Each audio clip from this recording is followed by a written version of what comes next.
ago, from the Chief Officer of Diversity at Fordham University, as well as the Deans of Fordham University. And thank you all for being here. I'm going to start with just brief presentations of each of our speakers and the order in which they will be speaking. And then each of the speakers will give about a 5-minute kind of position piece.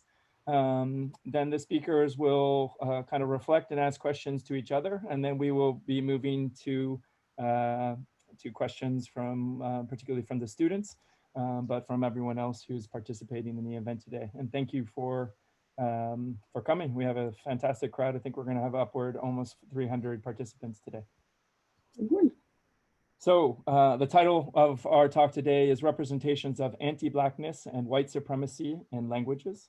And we have 4 distinguished speakers who are joining us today. 3 from America and 1 from 3 participating from America and 1 from France. And a great apology that the time change in France happened this past week, and it doesn't happen until next week in the United States. So the normal 6 hours is not in place. So I apologize to Isabel for inconveniencing. So our first speaker today will be Allison Blakely. Allison Blakely is Professor Emeritus of Modern European and Comparative History at Boston University. He's the author of Blacks in the Dutch World, The Evolution of Racial Imagery in the Modern Society by Indiana University Press in 1994. Russia and the Negro, Blacks in Russian History and Thought, Howard University Press, 1986, which was a winner of the American Book Award in 1998. Several articles on Russian populism, including Contested Blackness in Red Russia, published in the Russian Review in 2016, and on various aspects, on various European aspects on the Black diaspora. His interest in comparative history has centered on populism, the history of democracy, and on the historical evolution of color prejudice. His current project is an overview of the history of Blacks in modern Europe. He is the recipient of numerous honors, prizes, and awards, including the Woodrow Wilson, Mellon, Fulbright Hayes, and Ford Foundation Fellowships. He was also honored by the appointment as a visiting professor at the École des Hautes Études en Sciences Sociales in Paris. He is a former president of Phi Beta Kappa, serves as on the editorial board of its journal, The American Scholar, and in 2010 was appointed by President Barack Obama to a 6-year term on the National Council for the Humanities. Our second speaker will be Isabelle Boni-Claverie. Isabelle Boni-Claverie was born in the Ivory Coast, but raised primarily in Paris. She's the granddaughter of the French magistrate Alphonse Boni, former Chief Justice of the Ivory Coast. She graduated from the Sorbonne University in Modern Literature and Art History and received a degree in screenwriting from the Parisian film school La Femis. Author, screenwriter, filmmaker, and blogger, Boni-Claverie desires to recount the stories of those who remain underrepresented and encourages us to question our relationship to difference and to plurality. She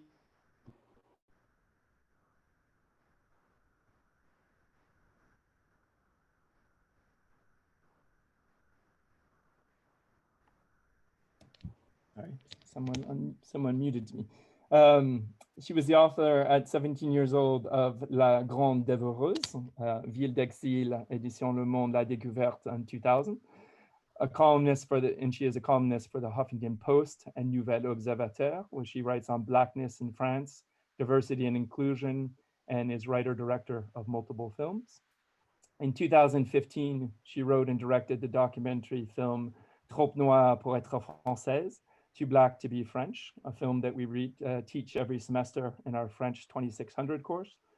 She has published this as a book with Talendier in 2017, and it has been recently translated into English by our colleague Joshua Jordan. Her internationally acclaimed documentary has been compared to a modern-day account of Fanon's Black Skin, White Mask.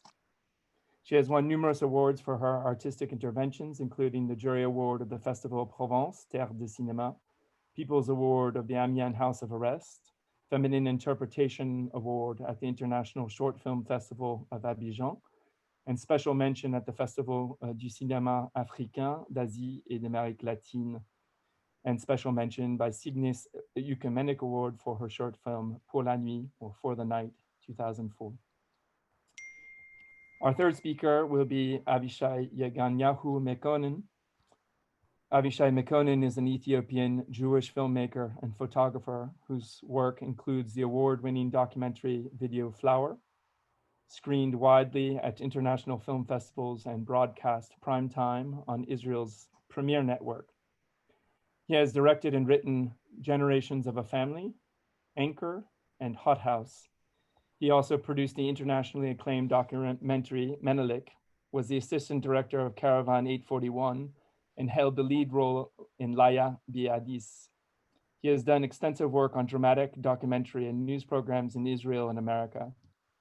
His most recent work includes 400 Miles to Freedom, which documents Avishai Mcconan's perilous journey from Ethiopia to Israel during Operation Moses in 1984, when the Israeli government secretly moved 8,000 Ethiopian Jews to Israel under a veil of complete secrecy, and 7 Generations, a photography video project focusing on an Ethiopian oral history custom while examining the relationships between the elder and younger generations of Ethiopian Jews in Israel.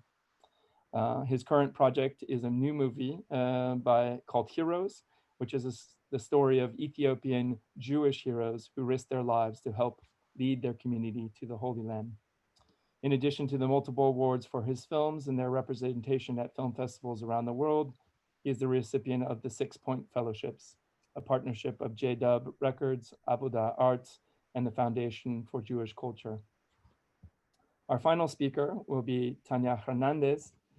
Tanya Hernandez is the Archibald R. Murray Professor of Law at Fordham University School of Law, where she teaches anti-discrimination law, comparative employment discrimination, critical race theory, the science of implicit bias and the law. She received her BA from Brown University and her JD from Yale Law School, where she served as Note Topics Editor of the Yale Law Journal. Professor Hernandez is an internationally recognized comparative race law expert and Fulbright scholar who has visited at the University Paris-Ouest Nanterre, La Défense, and the University of the West Indies Law School in Trinidad. She has previously served as a Law and Public Policy Affairs Fellow at Princeton University, a faculty fellow at the Institute for Research on Women at Rutgers University, a faculty fellow at the Fred T. Korematsu Center for Law and Equality, and as a scholar in residence at the Schomburg Center for Research in Black Culture.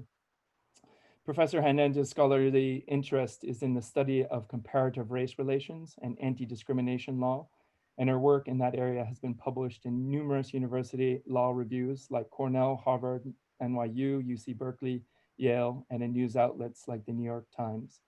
She's the author of Racial Subordination in Latin America, the Role of the State, Customary Law, and the New Civil Rights Response, Brill Research Perspectives in Comparative Law, Racial Discrimination and Multiracials and Civil Rights, Mixed Race Stories of Discrimination, and the forthcoming On Latino Anti-Black Bias, Racial Innocence and the Struggle for Equality.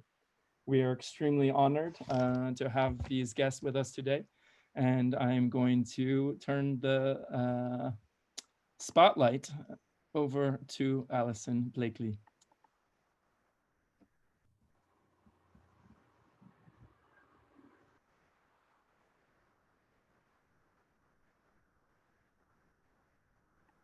Allison, you can begin whenever you're ready. Thank you, Professor Clark, and good afternoon to everyone. I've decided that my main contribution today should be to provide a bit of historical context on anti-Blackness and white supremacy in European languages. I'd like to begin by pointing out that the related terms used in the languages can best be understood as a reflection of the history of Europe and the difference between anti-Blackness in Europe and the United States results from differences in their histories. In the case of the United States, the most crucial historical experience is the inherent contradiction in its being a democracy founded as a slave society. As a result, within its next century, it suffered a related bloody civil war that has yet to be recovered from. Of all the Western societies, the United States is the only one to practice slavery at home. The others restricted it to their colonies. Emancipation here presented the problem of how to continue to dominate the former slaves and their descendants. And race and color have been the replacement for chains. The European societies were traditionally structured on social classes, which provided a degree of control so confident that they've been able to tolerate, for example, wealthy or talented Blacks from America enjoying the privileges of European upper classes. This is what allowed African Americans to enjoy fine hotels and other accommodations denied them at home during the era of segregation. So we've never been able to stop talking about race and color here, which has generated related vocabulary far too voluminous to cover in our short session today. For European societies, the most traumatic relevant historical experience was the more recent Holocaust, an emotional experience they still have not recovered from. This remains such a raw wound that until a few years ago, it was even against the law to publish Hitler's book Mein Kampf in Germany due to lingering shame over collaboration with the Nazi occupations. In the other Europeans, one unarticulated but obvious practice has been to make even the discussion of racism and white supremacy taboo. This is why silence is just as important as language in understanding the issue of race in European societies. For example, France, when addressing its racist past during colonialism, has preferred to talk about its civilizing mission. And current official reports on racism and xenophobia have been only about anti-Semitism and bias against North Africans. Russia has boasted about its specific constitutional provisions that outlaw discrimination on the basis of race, sex, or nationality, and even had a Soviet of nationalities during the Soviet period. Meanwhile, the Kingdom of the Netherlands reminds us of its century-old sheltering of refugees extending back to the early modern period. For example, the Jews from Spain, French Protestants, and American Pilgrim Fathers, all fleeing religious persecution. It is common in European societies to deny that they have a race problem and to accuse the United States as the main culprit in this. Even their library catalogs mainly direct us to United States history. I should point out that with regard to Russia's claims, while it is true the Soviet Constitution was the first to explicitly ban such discrimination, it is important to note that in Russia, there has always been a vast difference between the theory and the practice. Even during the Soviet period in 1932, 13 Africans and Afro-Americans studying at communist political schools met with the secretary of the executive committee of the Communist International to protest about the Soviet English-Russian dictionaries that translated nigger as nigger and darky, and the term black infant as pickaninny. At the same meeting, some complained of being spat upon and called monkeys. In all the silent European societies, a good place to trace their actual attitudes is in their dictionaries, going back centuries. Some of the European definitions derived from ancient religious and folklore associated and associating Black people with evil and devils.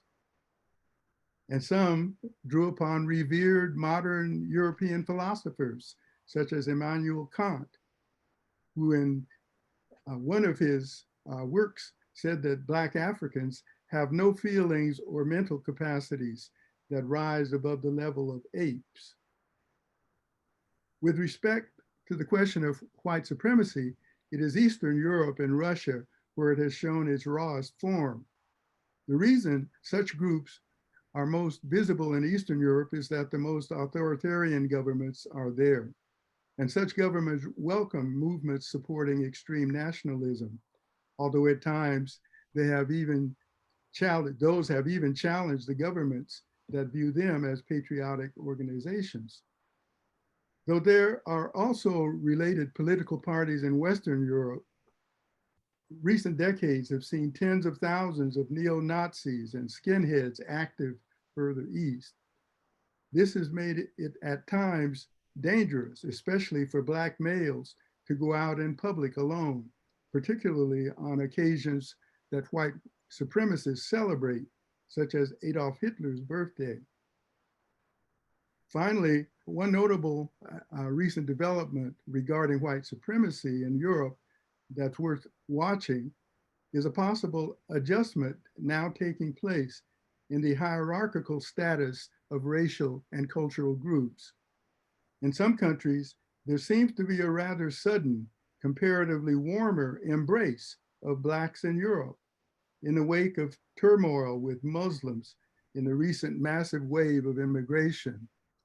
For example, Blacks in France, West Indian Blacks in England, and Surinamers in the Netherlands are sometimes noticing a change.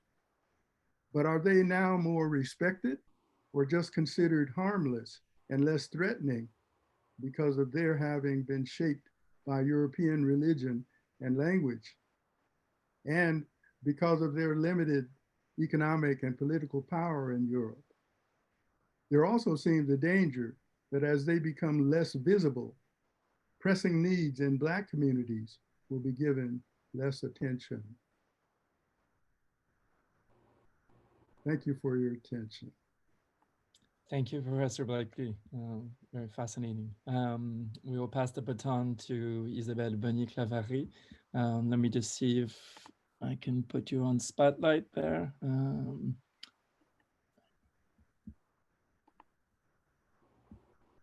right. Okay, so good afternoon, everyone, and thank you, Andrew Clark, for your invitation. So I would like to quickly explore how French politicians have used a rhetoric, a very specific rhetoric, to counter the revendications from racial minorities.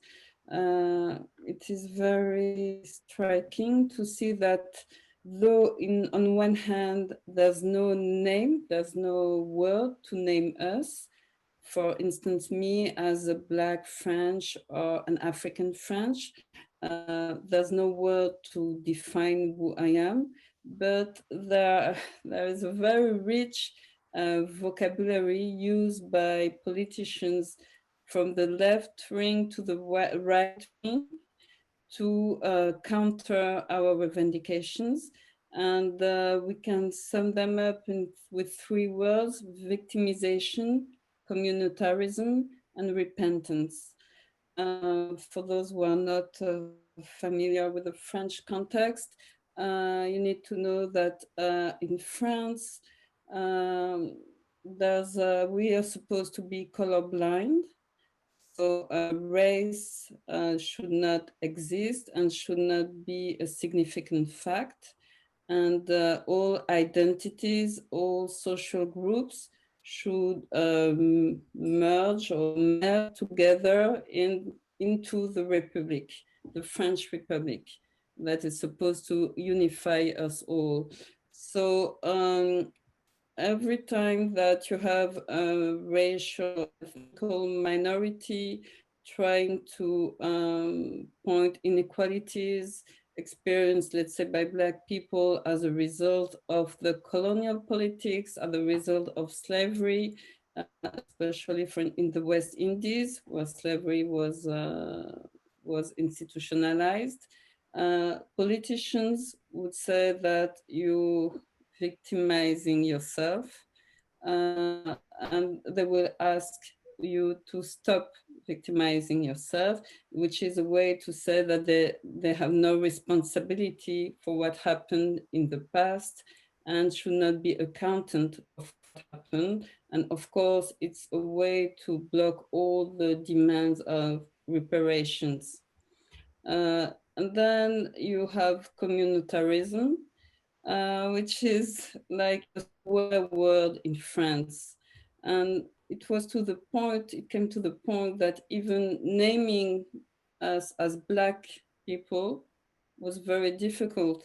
Like for years, I couldn't even publicly say that I'm Black. It would have been considered as a form of communitarism, separatism, which is the new word that Macron now use.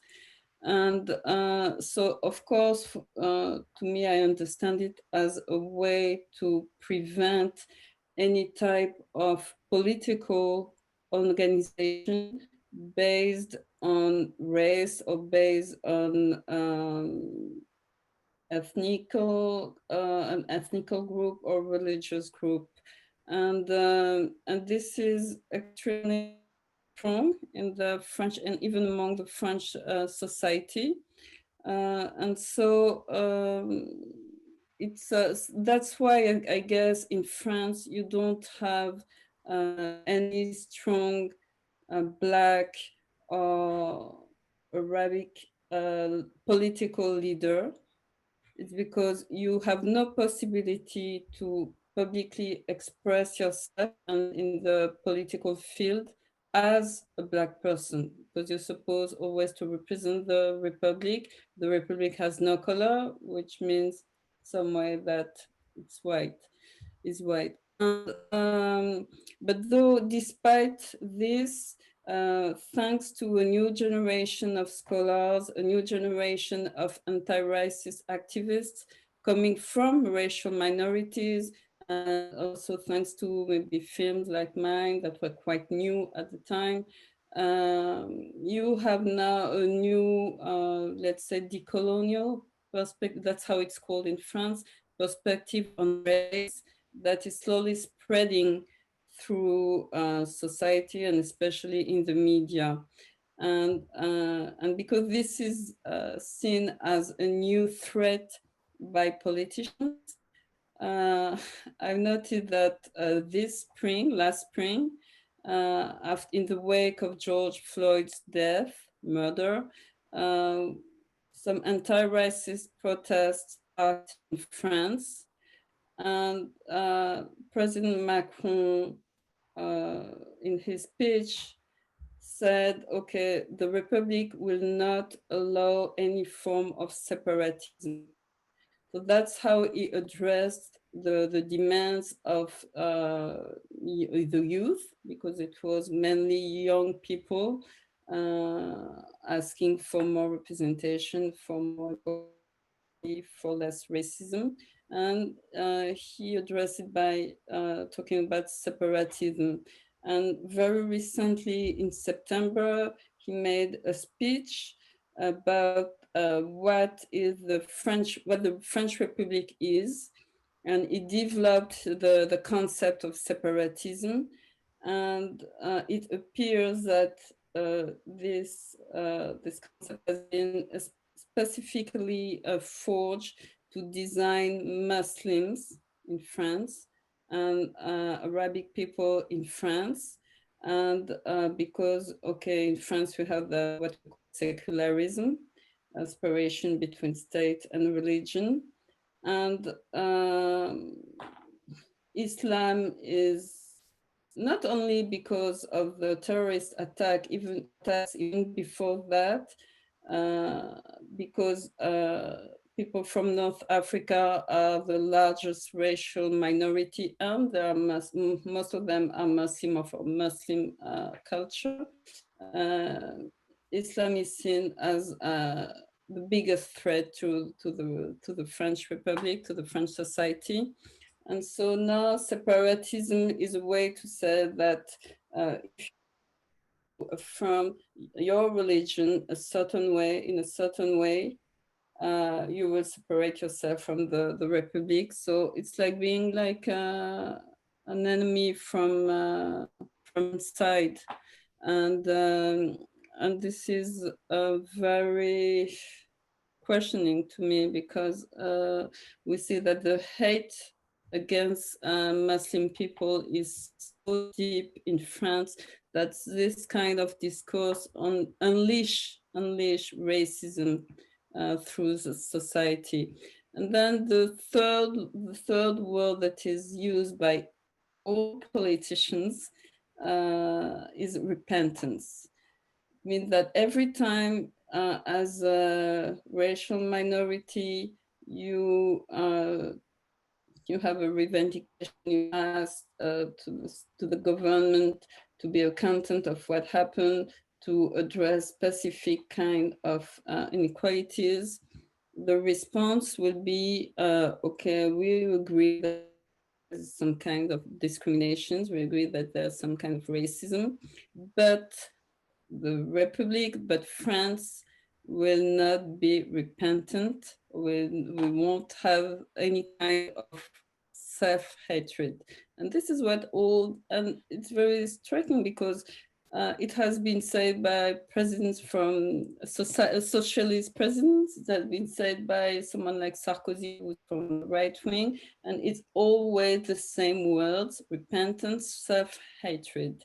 So it means that that France is not French politicians won't accept to be accounted of what happened in the history of France.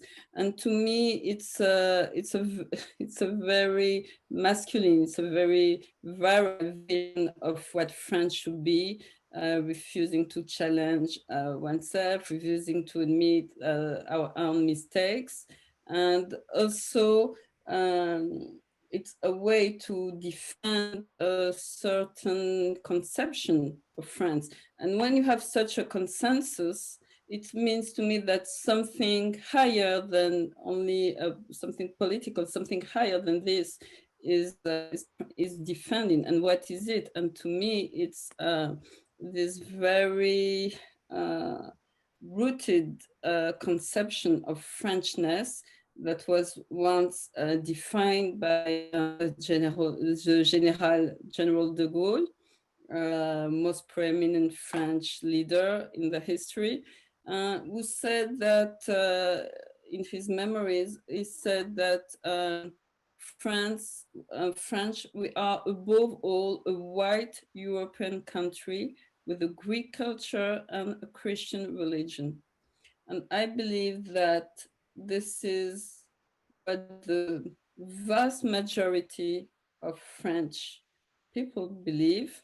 And I think that this is what French politicians, even if they, of course, never say it directly, unless they are on the far right, are defending. This is this conception of Frenchness, of identity. And yes, we could call it a white form of supremacy.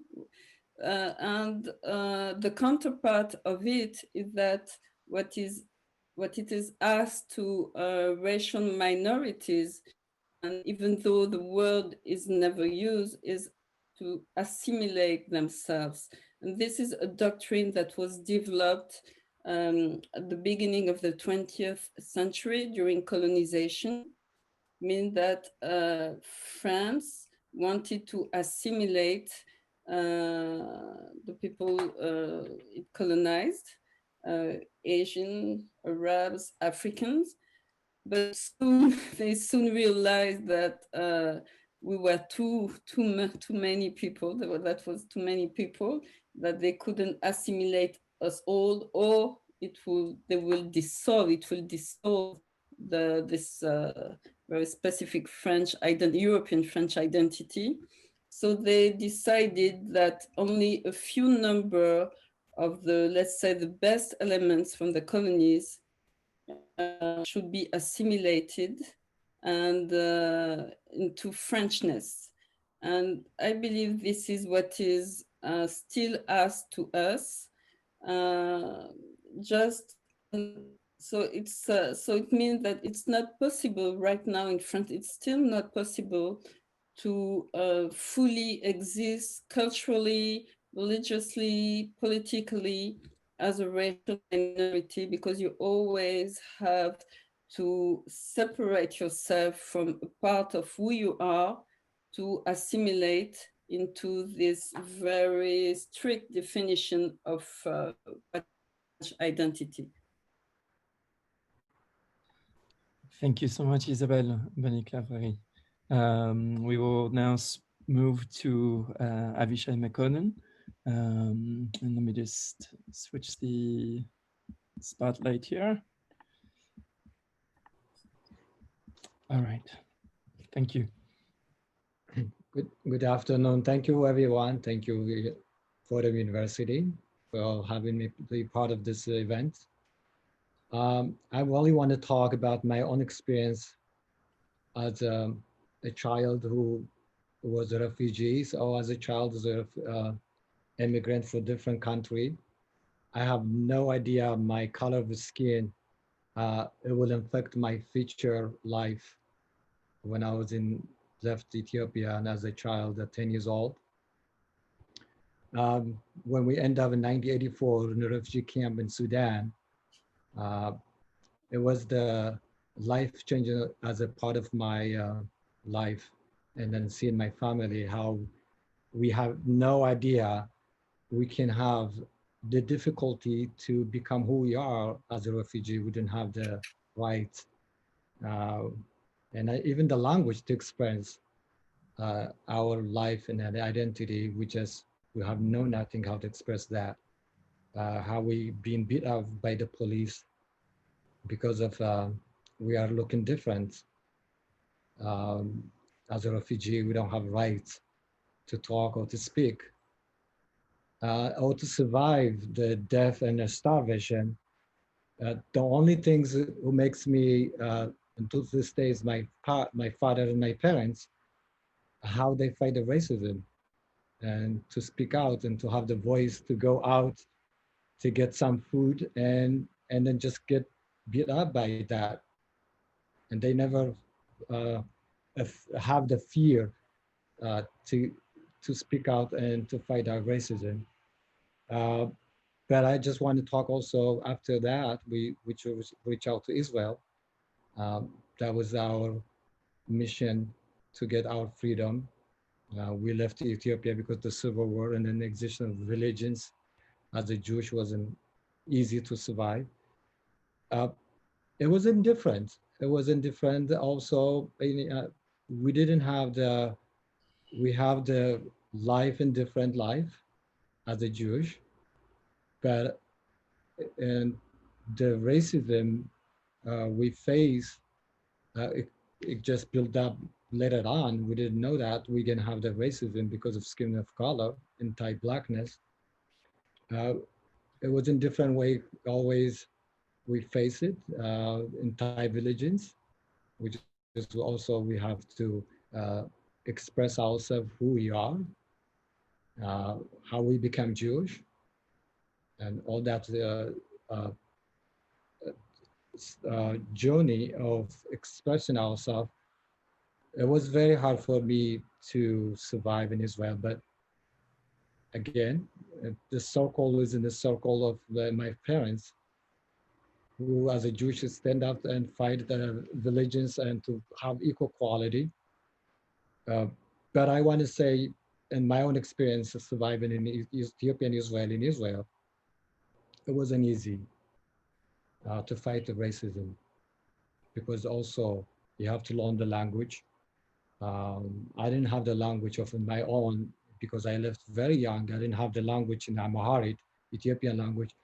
to have the voice to write it and to say to the law, I have the voice to get what I deserved as everyone equal quality and in the education and in this job. But it always wasn't easy because of skin of color. It has to be difficulty to fight, to express yourself. If you really, are you part of Israeli society? Are you really deserve it? It wasn't easy. But what I say, the difference of Israel, the hardware part of it is religions, how we want to express ourselves. Really, we are equal Jewish as European Jews and everyone who came to Israel. That was the difficult also. And then we fight for it. We got our rights to be part of the history of the Jews who came in North Africa or in Africa because of the religions, and they deserve to be a part of like the Europeans. That's also, I mean, I can tell as a student who went to the university, I didn't get everything easy like Israeli or Europeans. Everyone have to be in a difficult way. I have to work hard to get what they get. Even if I serve in the army, I have to work twice to express I can't do it, what the other guy do it because of color of my skin. That's the experience of also the language, I think is a part of it. It has a powerful and depend how you speak out. I think my parents still today, they're facing the racism because of the language, a lack of language. So I have to be part of the expression and call up offices, listen, speak up the way they speak and they can the rights, what they deserve. What upset me, anti-racism, anti-Blackness, it got worse and worse since I left Ethiopia in the West. It's scaring me very in a hard way, especially because I'm a father today. And I moved to United States 15 years ago. It just, I think in my part of as a filmmaker, I become filmmaking is how we educate the West about our culture and about ourselves, who we are and deserve the equal rights. And we have history, we have names, and that's what we survived 2,500 years, not because someone else fight for us, we fight for ourselves to survive that. That's what inspired me to be filmmaking. The power of telling to the audience what they can learn from us. The silence is the bad. I think that's the part of the things what inspired me to be filmmaking today. And the job is hard today, and the youth who lives in Israel who fight in the same way around the world to have their voice to be heard, equal like everybody. And then we have in our community, in the Ethiopian Israeli community, highest educated in the law and in every job market they want to be, but it's not easy to get that because of color of the skin. And things is changing because we fight, and we have now representative and politicians. Since I came, people really fight harder to improve themselves. And thank God, that's where we have a little bit of voice and being heard, fighting the ultra-Orthodox into today, who against our religions is not good enough. I think I spoke about that in the film in 400 Miles to Freedom, to explain the power of our existing That's what it is. I think it's a part of it that if we don't have that voice to tell to the West to educate, this anti-Blackness is getting very scary and ugly. And I can tell that as Israeli, also American, the language I speak is funny. And lately I find out when I go back home, the racism in the home is, if I speak Hebrew, I have less exploitation of racism, but if I switch to English, people really much better. It's funny, they really, I don't get the racism, I get the service better than any other Ethiopian Israeli they get. It's funny how I find out language has a power of, because maybe Israel also is pro-America.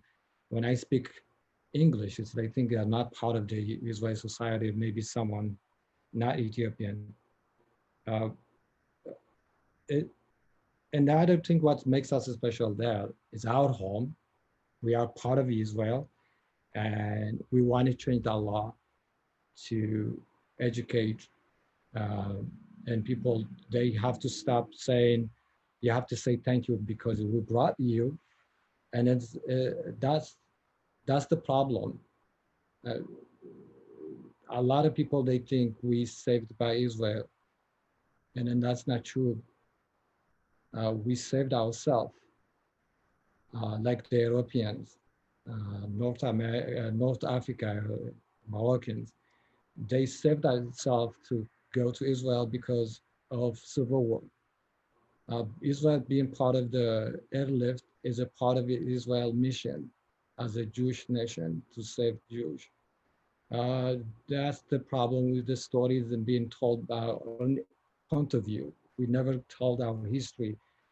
How we survived the dangers of by dictator Mengistu Haile Mariam when he tried to wipe out everybody on Jewish and every education is never being told. So today, even the police, when they caught the Ethiopian young in the street, they don't see them, they have the power because they think they're being saved there. So they think they have the rights to tolerate. I think that's what we do today. How we fight in the racism is to go out and to educate, and also the curriculum and the text and Israel education, you have to be part of the history of the Ethiopian history.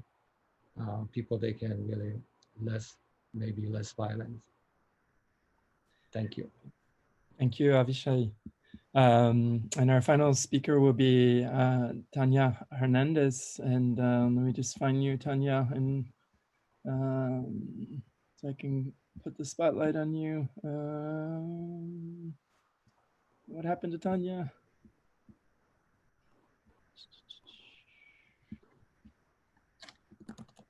There you are. Okay. And sorry, Tanya, I'm trying to put you on spotlight, but it's not giving me that power. So maybe if you start speaking, there it goes. Oh, okay. All right, you should be there. All right, thank you. Okay, thank you very much. I have to say it is a tremendous honor to be here with this very distinguished panel. I'm always very excited to talk across disciplines and to be part of an international dialogue. So thank you to the Department of Modern Languages and Literatures for inviting me. I'm also a big fan of Isabel's. Loved the documentary, and I'm looking forward to seeing Avishai's film as well, now that I have knowledge about it.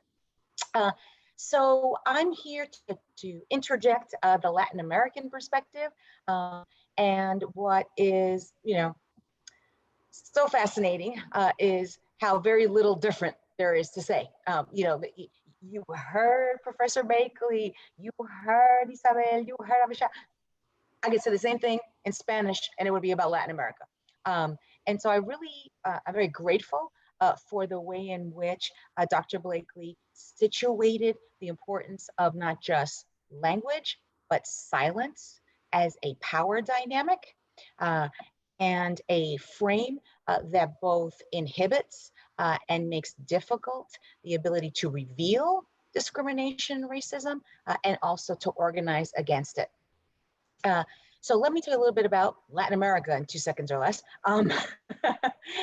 What is always interesting, I find, for a US audience in particular, is that when Latin America is raised as a context in which the issue of anti-Blackness is quite salient and prevalent, the response that I often get, at least when I talk about it, is that, oh, you know, is it a small community? Are there any Black people? I thought you all were mixed and happy. And so how is there racism, and how can you tell who's Black? Here's the thing. There is this mythology that the story and the legacy of slavery is a US story in English only. And as we know from all the other speakers, that is far from true. And in Latin America is particularly far from true, because historians document the ways in which the slave trade was primarily to the Caribbean and Latin America. So like the 3% or so of slaves that were brought to the Americas were brought to North America, right? And everybody down south got the rest. And so the African diaspora outside of Africa is in Colombia, is in Peru, is in Venezuela, is in Brazil, right? So the story, right, of anti-Blackness is a very Latin American one, although not exclusively. And I'm very grateful to have had your distinguished panel sort of illuminate that for the audience. So that being the case, how is this such a well-kept secret that only slowly but surely is starting to be heard? Well, like with these other contexts in Europe at large, in France, and in Israel, Latin America has also been very well-versed at trying to promote the idea that racism and Blackness is a US story. And it doesn't really matter anywhere else. Once upon a time, maybe South Africa, but you know, now apartheid is over. So we don't need to talk about them anymore. Racism, that's the US. And I'm not here to let the US off the hook, but I am here to say that whether you want to point to the fact, as many people do, that Latin America has so many different terms for people's skin color. So how can this be an example of a context that is very steeped in anti-Blackness, you know, equating the fluidity of different terms for skin color, coffee with a little bit of milk and 2 lumps of sugar, as opposed to just saying Black, that it can coexist. And if anything, is a very strong tool for keeping Black people down. Why? Back again to this theme of silence. You take away the ability to have a language, a grammar for talking about racism and identifying Blackness, then you completely take away the ability then to make it visible and to fight against it. In Latin America, this is also, and here I'll put my lawyer hat on for a second, has also very much affected how law has been able to respond. And so my research is all about the ways in which of sort of illuminating this historical project, but also showing, oh, there's my timer, perfect timing, the way in which the present day is filled with people who are fighting the good fight. Isabel will talk about it in France, and it's happening in Latin America as well. And with that fight, there is the pushback. So the French politicians are not alone in deploying themes of colorblindness and separatism. And if you talk about race, you're the racist. These tools are ones that are also used in Latin America. So I think with that, you've got a little bit of a teaser for what the Latin American context and the Spanish-speaking Caribbean can offer up with regards to anti-Blackness. And I'm looking forward to the conversation across the panel and any questions we might be able to take from the audience. Thank you. Thank you so much, Professor Hernandez. We, as often happens on Zoom, things take a lot longer than we desire, and so we don't have a tremendous amount of time left. So I think I actually would like to try to turn to the students if possible, because they have taken time out to be here, and I would really like their input here. So if any students have any questions, any comments that they would like to make, please put up a blue hand. And if not, if you don't want to speak in person, you can also try to put something through the chat. But if you raise the blue hand right now, we'll try to get your question in as quickly as possible. We have a question by Anne Weston. Okay.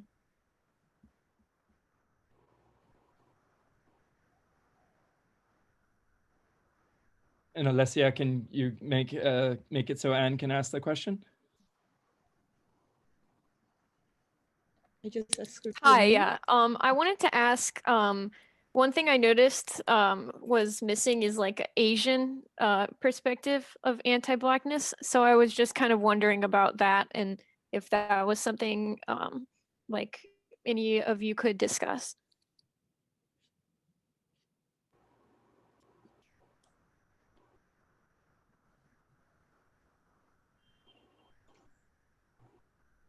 Do any of the panelists want to attack that question? We actually wanted to bring in someone on Asia as well, but it just wasn't possible to get another speaker. But I don't know if any of the panelists have a knowledge of what's taking place in Asia and whether the same types of silence, pushing aside as that has been described here is also operative. I can chime in for just 2 seconds, Tanya here, to say that the conversation about racism generally, let alone anti-Blackness, is a much more muted one in Asia. It often gets sort of distracted over into talking about ethnicity and the nationalism of each of these nation states. And there's an interesting dynamic as well, similar in respect to the way Avishai described, the role of language, a Fanonian moment of where you use a different language and in another context, it's viewed as exotic. So that traveling through Asia, and I can speak to this directly, I don't catch the same kind of heat as would a minoritized group within each of those nation states, because it's sort of like, oh, you're just passing through, you're a tourist.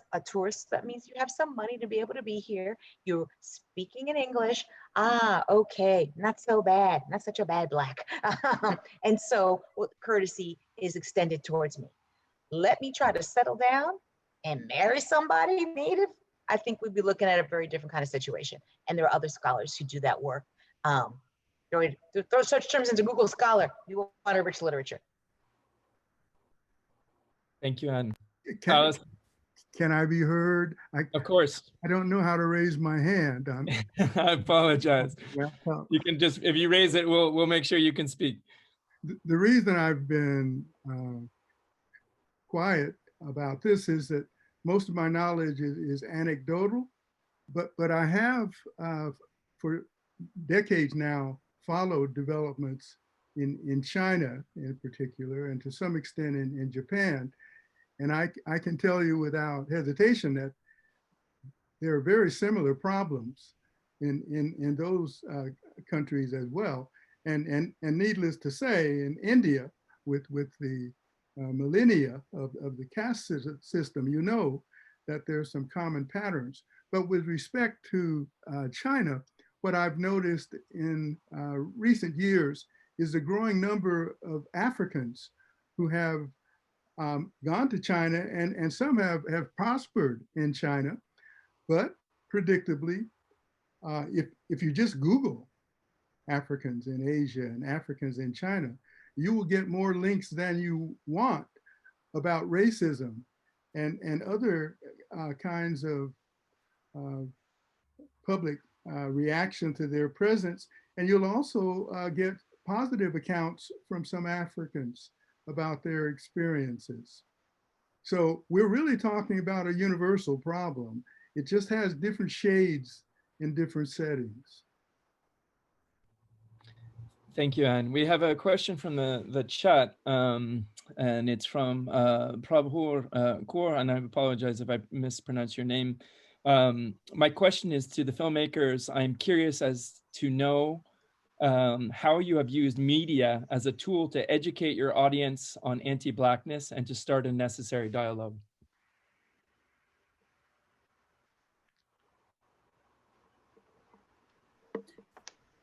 Well, if I may answer this, I wouldn't say a tool to educate people, because I don't think that you make a film for this purpose. Me, when I make a film, first of all, is to tell a story.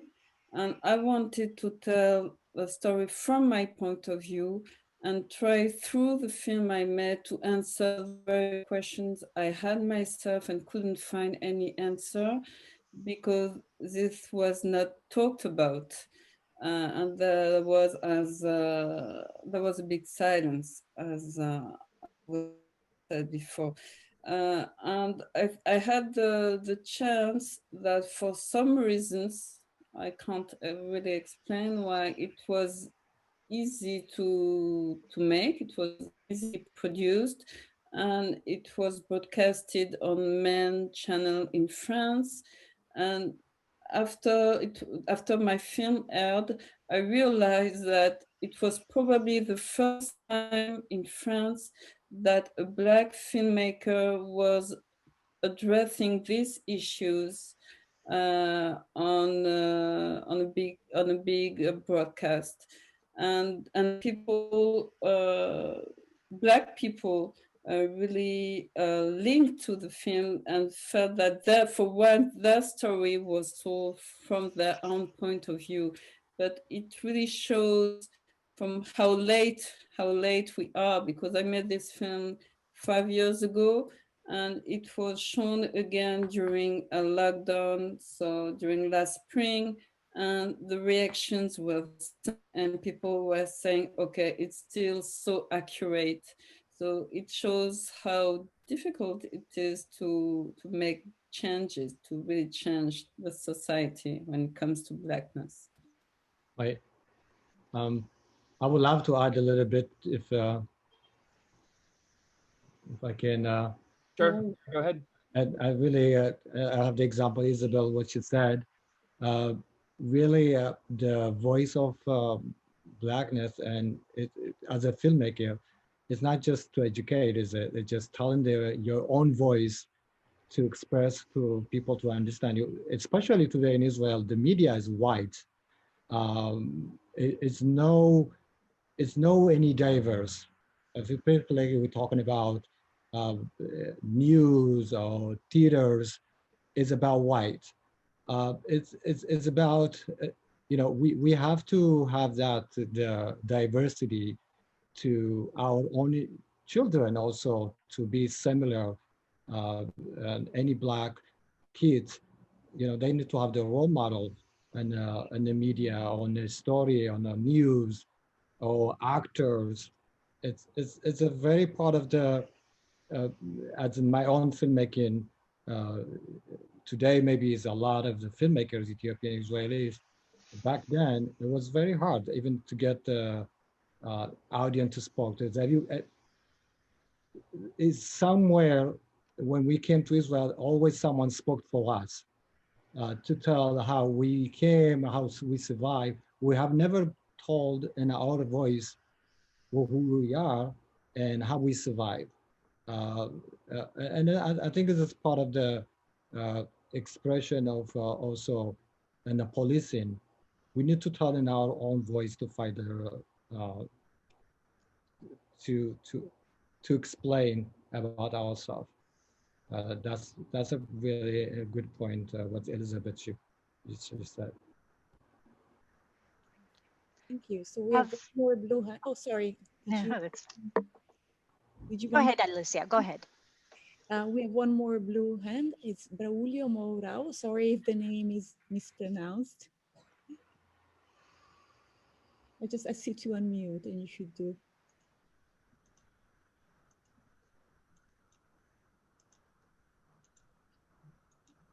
Braulio, were you able to unmute? Okay, yeah, sorry.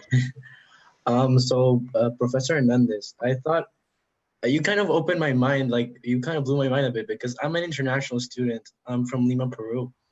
And the focus on like the talk of racism has always been like mixed people versus white versus like those who have like are native. And there's, I can't recall from my education ever talking about like people from African descent. And we know that that we had slaves, and there's like this particular name that we gave them, but I don't know, I can't recall what happened to them or after, like how they integrate into society from that.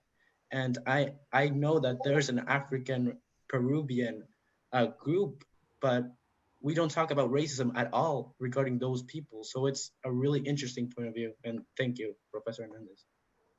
Thank you. In fact, one of the people I collaborate is an Afro-Peruvian lawyer by the name of Mariela Noles Cotito. So Google her, you will find her. She's also a journalist as well and a law professor in Peru. And she's part of a growing number of activists who are trying to sort of raise up and illuminate these issues within the Peruvian context. You know, every place has got the people on the front lines trying to fight the good fight and to help educate, because some people just are literally ignorant because our school systems have failed us all globally on the issues of race and racism.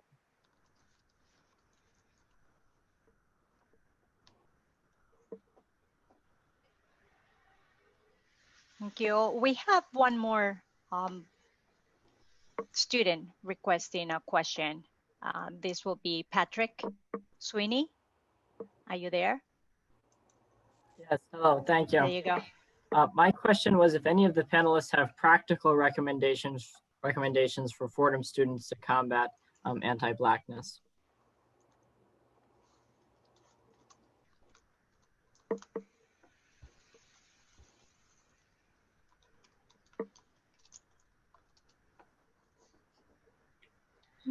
Any? I don't want to dominate, so I'll give my panelists space. But as the Fordham law professor on the on the panel, I figure it would be remiss if I didn't say 2 cents on this at least. You know, the thing is our younger generation, it's really quite exciting to see the political activism and engagement.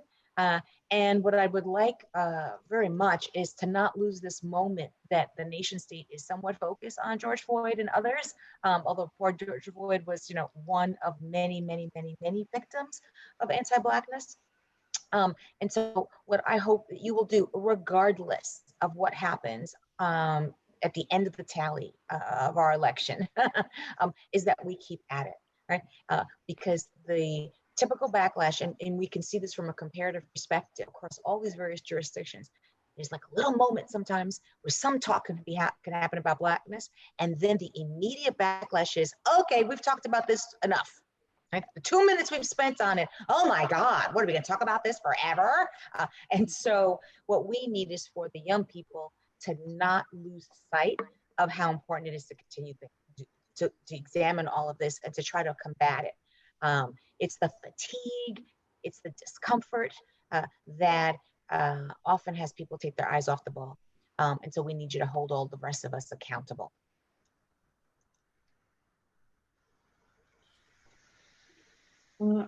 I received a question through the chat. So I don't know if I have time to answer it. It's about... Well, just 1 second, just on that question, because I think Allison wanted to go in. I apologize, I was muted and I was trying to get his waving hand. Allison, and then we can go back to you, Isabel. Yes, I just wanted to say that my response to that question is not very original in concept, but what I've discovered is that a lot of the problem actually does reside in ignorance. When I look at my experience in Europe, what I've discovered is that the absence of this kind of history in their school curricula from the lowest grades on up through the university has been a problem. And so one thing that I think is a positive development is that there's more openness in these societies now to actually incorporate that kind of basic information into their learning systems. And I have optimism that, that can make a difference. And in fact, maybe the best evidence of that is a recent proposal by our leader, who won't be named on this, in the White House, who especially wants to restructure the school curricula. He's right in thinking that if you keep telling real history, that certain kinds of things are going to happen. And so he wants to have that removed from the history book, because he says that's un-American, what's in there now. That's great. Yeah. If I may add something to what Professor Blakely said, in France, I wouldn't say that there's more space in the educational system, and especially in universities, for Black studies or things like that. It's just that I think there's a new generation of scholars, a new generation of activists, and are pushing for it. And the backlash is constant. And even very recently, the Minister of Education said that French universities were infiltrated by Islamo-leftists. So it means that there's really a big resistance. But the difference is that decades before, Black people used to keep silent because they were not in a position where they could speak. They were too dominated socially, economically, etc. And now you have this generation of Black French people who have access to education and who don't want to remain silent, no longer silent. They don't want this. And so it's a struggle, and it's a constant struggle. And it's due to the courage of a few people that things are slowly changing, and that, yes, new concepts are spreading through the society. And even if they are combated, even if they are criticized, well, I hope that they will slowly change minds. And just to answer the question that was on the chat, it was about if there was some kind of tokenism about Black filmmakers in France. No, there's no. And the number of Black filmmakers in France is so small that no, there's no tokenism at all, not in this field. It's just people fighting to express themselves and to exist in some way, to survive. Thank you, Isabel. There's a question for Professor Blakely from Nicholas Scotchy. Again, if I butchered your name, I apologize.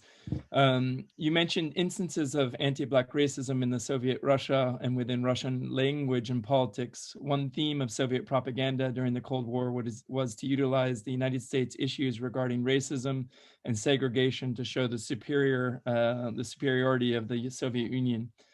Do you think this propaganda was as much about drawing attention away from racism in the Soviet Union as it was about portraying the United States as racist and an anti-Black nation? Thank you. Well, I'm not sure I understand the question completely, but the Soviet Union found American racial relations a gift. And the easiest target for anti-American propaganda they could have dreamed of. And what they were mainly aiming to do was capture the leadership of the emerging independent African states as colonialism was coming to an end from the end of the 50s forward. And so from that period on, up until the 80s, over 50,000 African students were brought to Russia in order to attempt to capture that leadership. And there were some actual successes if you go to the list of some of the leaders of African countries. But for the most part, it failed. And the main point I would make is that the vast majority of those Africans encountered horrendous racism. And so, although some of them got valuable educations, their goal in life was to get further west in Europe or to the United States, or in some instances, they returned home. But things were in so much turmoil in Africa that further west was more attractive. But the propaganda was just a pragmatic kind of mechanism. Thank you, Allison. We are already 12 minutes over. I think there's enough interest and questions here to go on for the rest of the afternoon, but I know that our guests are very busy and in some cases have already been here an hour longer than they thought they were going to be. I would like to give a great applause to all of them. It's fantastic to hear their positions and their knowledge. And I think the ongoing message from here is that silence has created this history, and the only way to change this history is to move away from this silence. So thank you for your articulate interventions to move us beyond silence. And we thank you once again for being here at Fordham. And thanks to all the students and faculty and public who showed up. Next week on November 4th, we have our next panel on exploding the gender binary at the same time. So we look forward to having many of you back. Thank you again. Thanks again to all of our speakers. Thank you all. Thank you. Thank you very much. Thank you for this opportunity. Bye-bye. Thank you. Bye. Bye. Bye. Thank you. Thank you.